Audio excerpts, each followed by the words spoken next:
Antonio Santos, Carlos Simas, Imanol Ordorica. Me dirijo a ustedes tres, cuyos nombres en 1985 y los primeros meses de 1986 estaban en el ojo del huracán en las paredes universitarias y fuera también ahí en los medios de comunicación, porque ustedes tres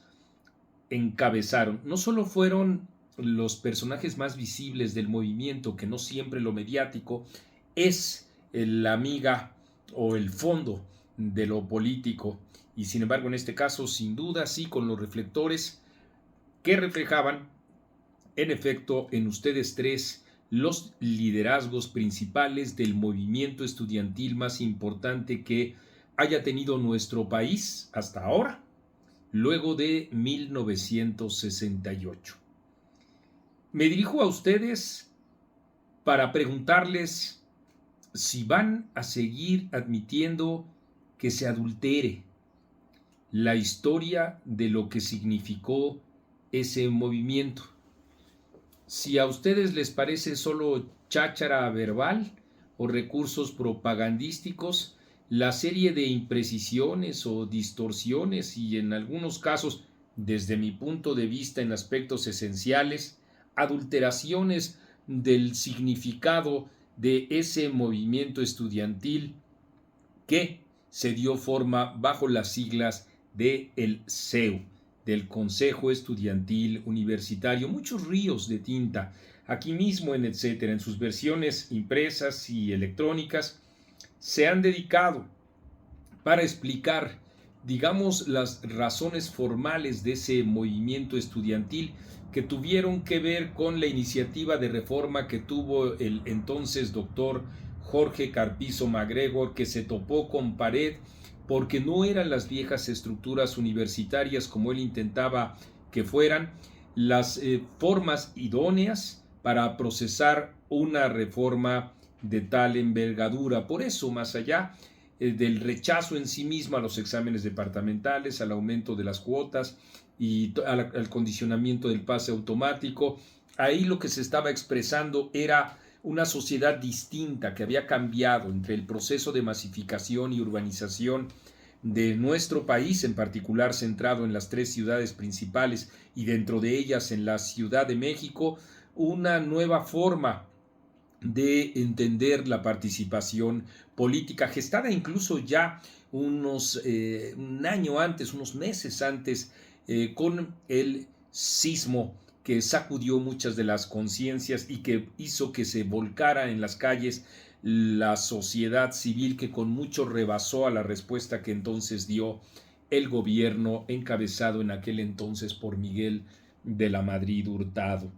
Había, por supuesto, razones más profundas para entender ese movimiento, que era el deseo febril, obsesivo también, de los jóvenes por participar en las decisiones en donde no se considerara nada de obvia resolución, que fue, digamos, el mecanismo institucional en el que el rector de la UNAM quiso abrirse paso para que el Consejo Universitario resolviera así, por obvia resolución, el paquete de reformas aludido o apenas aludido en este video, pero que todos conocemos, desde luego en su pormenorización, lo que significaban esos, digamos, esas medidas propuestas por Jorge Carpizo MacGregor. Así es como viene de nuevo la pregunta: ¿ustedes van a permitir que siga pisoteándose la historia de un movimiento que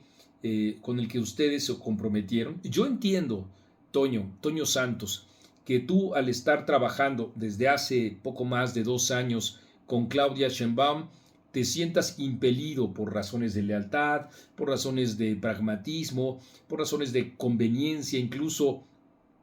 personal, a guardar silencio, pero estoy completamente seguro de que tú sabes que yo no miento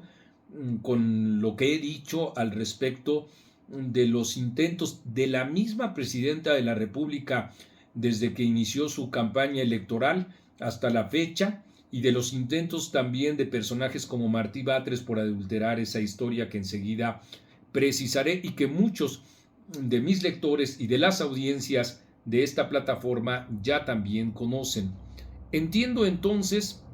que guardes silencio, aunque en efecto yo no lo comparta. No comparte esa suerte de sumisión porque estoy completamente seguro de que estamos hablando de un hito en la historia de nuestro país como para estar supeditado a las razones de ese viejo pragmatismo tuyo. Y digo viejo porque en efecto también trabajaste con Rosario Robles y mostraste la misma lealtad hasta que esa misma lealtad ya no te benefició y saltaste de barco para encontrarte ahora también con la presidenta Claudia Sheinbaum. También entiendo, Carlos Simas, tú sabes que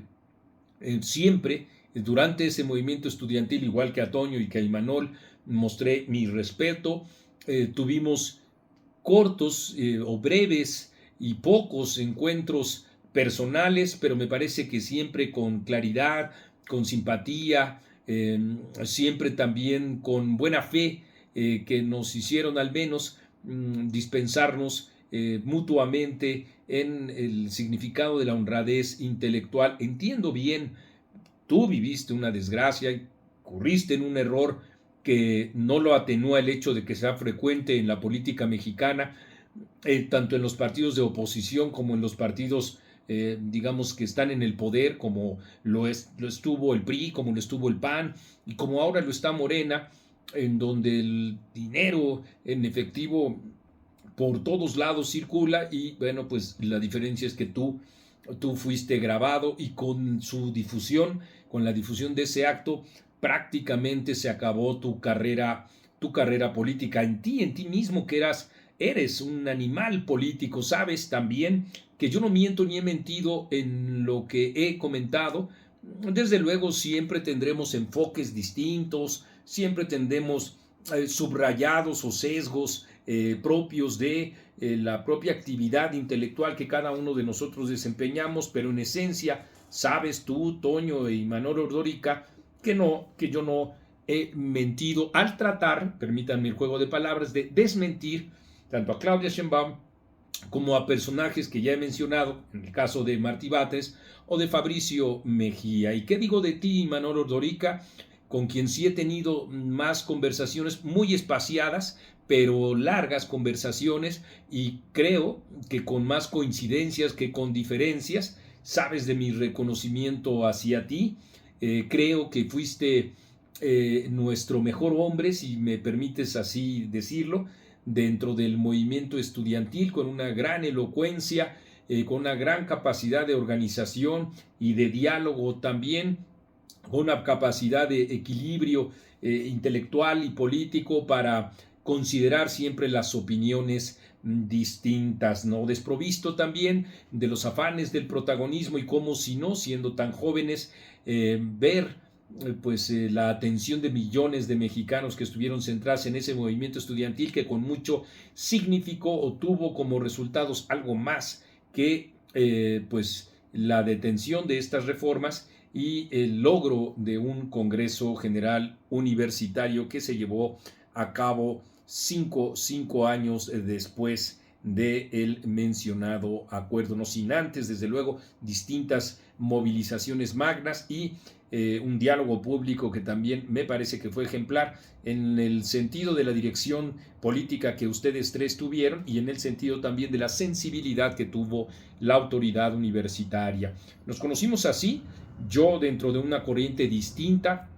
minoritaria a la de ustedes, que reivindico desde luego en sus definiciones programáticas. Nosotros sí nos tomamos en serio la reforma educativa, y prácticas también. Nunca planteamos como el todo o nada fuera una alternativa política, pero desde luego mi participación fue apenas testimonial,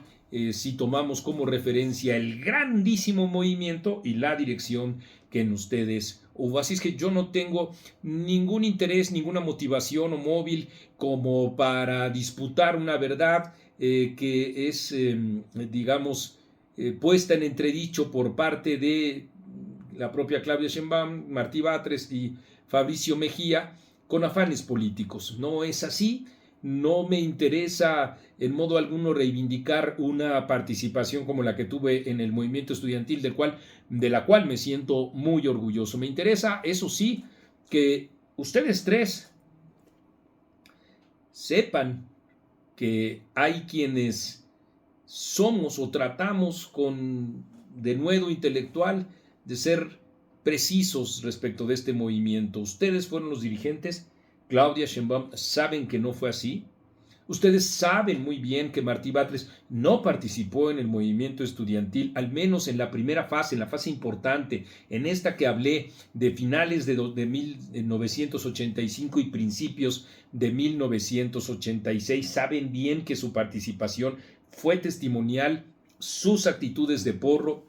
siempre lo alejaron, incluso de las corrientes más importantes de ese nuestro movimiento estudiantil. ¿Y qué les digo a ustedes de Fabricio Mejía? No tuvo absolutamente ninguna participación importante, ni en su alocución en las asambleas, o participación en las movilizaciones, ni ideas algunas para la definición de las estrategias. Y lo mismo ocurre con Jesús Ramírez Cuevas. No tuvieron de ninguna manera esa estatura intelectual y política que ahora tratan de pues adocenarse a sí mismos, y con ello también de borrar la propia historia que sin lugar a dudas ustedes sí fraguaron, sí tuvieron, sí conocieron, con errores y con aciertos. Me parece más los aciertos que los errores, y sin embargo su silencio. Ya entiendo todas las tribulaciones que tiene cada uno de ustedes como para poder responder a una situación como esta. Entiendo incluso que haya quienes digan, bueno, pues el mal menor es la distorsión de la historia del CEU, estamos con Claudia y se acabó otra cosa mariposa, pero de todas maneras, con todo el respeto que ustedes me merecen, pues les digo, no debieran de admitir en modo alguno que se adultere la historia. Y si ustedes ya lo han hecho, porque con su silencio lo que ha ocurrido hasta ahora, tengan la seguridad de que hay quienes no vamos a traicionar esa historia del Consejo Estudiantil Universitario, porque sería traicionar nuestra propia historia, nuestra propia dignidad. Y si algo nos mostró ese movimiento fue también la dignidad con la que salimos a las calles. Y bueno, pues sí, en efecto, decirles que en etcétera, nosotros vamos a seguir insistiendo en eso que ustedes saben muy bien que yo no miento.